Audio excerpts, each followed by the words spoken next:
Hello అందరికీ, మా అమ్మ చేతి ఫిష్ కర్రీ ఎలానో చూద్దాం రండి. Welcome to my channel. Hello friends, అందరూ ఎలా ఉన్నారు? నేను చాలా బాగున్నాను. మీరు కూడా బాగున్నారని అనుకుంటున్నాను.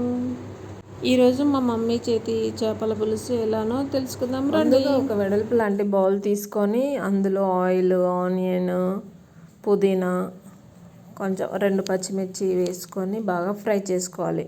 గోల్డెన్ బ్రౌన్ వచ్చే వరకు ఫ్రై చేసుకోవాలి. అందులోనే అల్లం వెల్లుల్లిపాయ పేస్ట్ కూడా వేసి దాన్ని కూడా పచ్చివాసన పోయే వరకు ఫ్రై చేసుకోవాలి. ఆలోపు ఇందులో ఏమేమి కావాలో చూద్దాం రండి. టమాటో పేస్ట్, మసాలా, కొబ్బరి పొడి, చారు, ఆనియన్ పేస్ట్ కూడా ఉంది. ఇప్పుడు ఇందులో ఫ్రై అయిన గోల్డెన్ బ్రౌన్ వచ్చిన ఆనియన్స్లో పసుపు, తర్వాత ఆనియన్ పేస్ట్, ఇంకొకటి ఏంటిది టమాటా పేస్ట్ కూడా వేసి అవి కూడా పచ్చివాసన వరకు బాగా కలుపుకోవాలి. కలపాలి. ఇప్పుడు టమాటా పేస్ట్ వేసింది మా మమ్మీ. అది కూడా కలపాలి.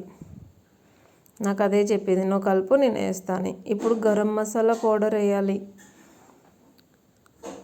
చేపల పులుసుకు మెయిన్ ఇంగ్రీడియంట్ ఏంటిదంటే జీలకర్ర మెంతులు పౌడర్. అది వేస్తేనే చేపల పులుసుకు టేస్ట్ వస్తుందంట. ఇప్పుడు అదే వేసింది మా మమ్మీ.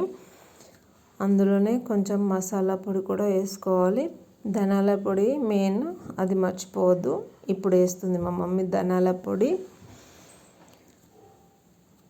ఇవన్నీ బాగా మిక్స్ అయ్యేలా కలుపుకోవాలి. నా పని అదేనండి, నువ్వు కలుపు నేను వేస్తూ ఉంటా ఇంగ్రీడియంట్స్ అన్నీ అనేసి చెప్పింది. కలుపుతున్నాను నేను. ఇవన్నీ బాగా కలిసి పచ్చి వాసన పోయే వరకు కలుపుకున్న తర్వాత కుడక పొడి యాడ్ చేయాలి. కొంచెం చారు థిక్నెస్ కోసము, టేస్ట్ కోసము కొంచెం కుడక పొడి యాడ్ చేసుకున్న తర్వాత ఇందులో ఇప్పుడు ఏంటి అంటే ఇందులో మనము ఒకటి వేయడం మర్చిపోయాం. అదేంటి ఎవరైనా చెప్తారా? కమెంట్ చేయండి. ఇప్పుడు ఇందులో మనము కారం వేసుకోవాలి. టేస్ట్కి సరిపోయేంత. మేము తక్కువనే తింటాము. ఒక 2 స్పూన్స్ వేసింది మా మమ్మీ. అవి 1.5 kg చేపలు అనుకుంటా. ఆ కారం కూడా బాగా మిక్స్ అయ్యేలాగా కలుపుకున్న తర్వాత ఇందులో ఇప్పుడు మనం చింతపండు చారు పోసుకోవాలి. పులుసు, మా తెలంగాణలో చారే అంటారు. మీ సైడ్ ఏమంటారో కమెంట్ చేయండి. చింతపండు చారు థిక్గా ఉంది కాబట్టి అందులో సరిపడా ఉప్పు, టేస్ట్కి సరిపడా ఉప్పు వేసి వాటర్ వేసుకోవాలి. ఫిష్ ముక్కలు మునిగేంత వరకు వాటర్ వేసుకొని ఇప్పుడు ఈ పచ్చి పులుసు కొంచెం మరిగే వరకు ఉంచి అందులో మనం ఫిష్లను వేసుకోవాలన్నమాట.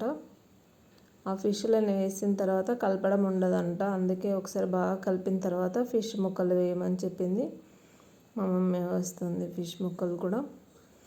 అమ్మ చేతి వంటలు ఎంతైనా అద్భుతం కదా. ఒక 5 minutes అలాగే వదిలిపెట్టమంది సిమ్లో.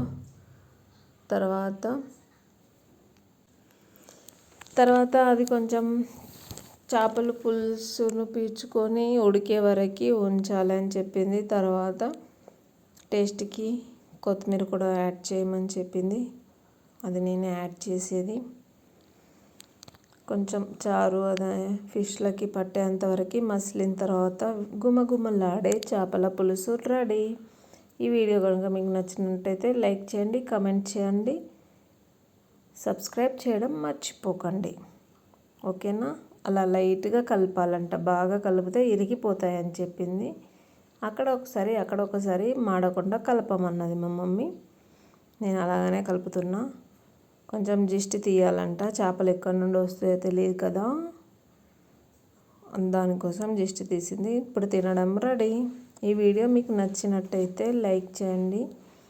Thank you so much. Video ఫుల్గా చూసిన వాళ్ళందరికీ థ్యాంక్ యూ సో మచ్.